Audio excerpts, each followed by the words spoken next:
So I went this weird way of believing in my soul, believing in God. So that's meditation.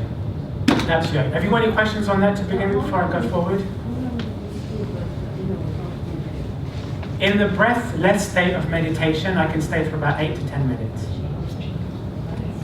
So the breathless state of meditation is when I put myself into suspended animation. I stop my breathing. The only thing that remains is the heart rate at a low rate to keep the body warm, but my body is off and I'm in my third eye. So the third eye is the gateway to the soul, which we call in yoga, right? So if you channel into your third eye center, you're in line directly with the soul. And how do you actually do it? I'll teach you a little bit of meditation later, a little bit. Questions? I just got a question. I think it's an incredible story, and obviously very brave to make that decision. Do you not think there's a big risk in this sort of teaching because you are the exception to the rule? I don't know if I'm the exception, but I do think there's a risk. I do think there's a risk. You did say that all the doctors said you were a miracle and that you defied all medical logic. You know, and there's a lot of people that chemotherapy saves lives and both Ben and I'm sure a lot of people in the room have had people. I've got one of my best friends done chemo. What I think is it's not that the chemo is bad or that alternative therapies are good. It's your mind. The people that survive cancer are winners in their head. So there are people that do chemotherapy that don't live. 97% of people, apparently, what I read in the States, is that they came back and chemo didn't work for them. But in alternative therapies, it's the same thing. They don't all work. The difference is people's attitude. And that's what I mean about mind yoga, is get your mind right. I'm not against chemotherapy. But isn't the big risk is that some people take that learning from yourself, they delay therapy, that cancer does spread. You know what, I'm not telling anyone to do that. So if people want to do that, you've got a brain, you've got your ideas, you do it. I'm not going to shut up.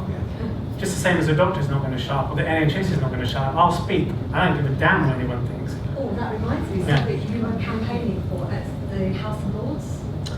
Yes, so okay, I'll talk about this a little bit more. Just mention that talk that you gave on, I was watching on Facebook. We're trying to get yoga on the NHS to give everybody a choice. If you want to do yoga, if you want to do chemo, I'm not going to campaign against anything on the NHS because it saved a lot of lives, as the lady says. I agree. But I do think that the yoga and things like raw food and juicing and then the mind is really, really overlooked by the National Health Service.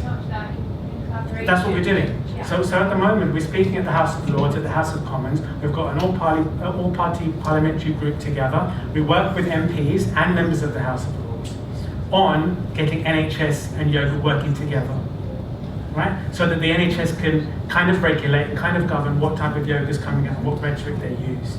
What I'm doing is I'm on the other side saying at least listen to cases like me as individuals as well, because it may be a one-off, but it may not.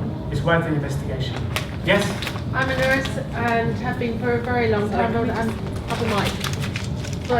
Very briefly, absolutely gobsmacked at the lack of nutritional advice that there is out there for patients going through chemo and even diabetes and everything else. Patients don't get enough. I think there's a balance. Yeah. I really agree. Sorry. Yeah. Sorry, can we just wait for the mic, please? Who's next? Sorry. I'm sorry.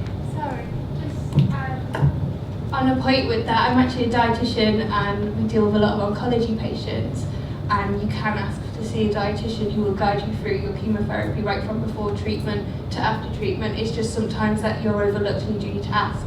It's resources, but there are so many people even in the community that need leg ulcers and things like that are, it's just... I think the bottom line is that we need to work together more. Yeah. There's no right and wrong or anything. It's just it's simple. We all need to, and your job is fantastic, and I think everyone needs to work together more.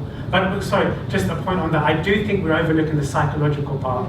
My personal opinion is the brain. We need to look at how the brain affects cancer. Go ahead, my friend. Tosin? My thing is prevention is better than cure. Absolutely. So it's really about doing something about it before you get the cancer. Yeah. And I think that's what you're saying. That's what I'm getting from what you're saying as well. Because your story is not unique, by the way. There are millions of people that have cured themselves of cancer. So you're not a one-off. But it's about doing something before. Yeah. Yeah, you're unique in the sense that maybe you still have that tumor. I want to be unique. Whereas you've always been unique, but there are many stories of people that have killed themselves of cancer. I know. Completely. Yeah.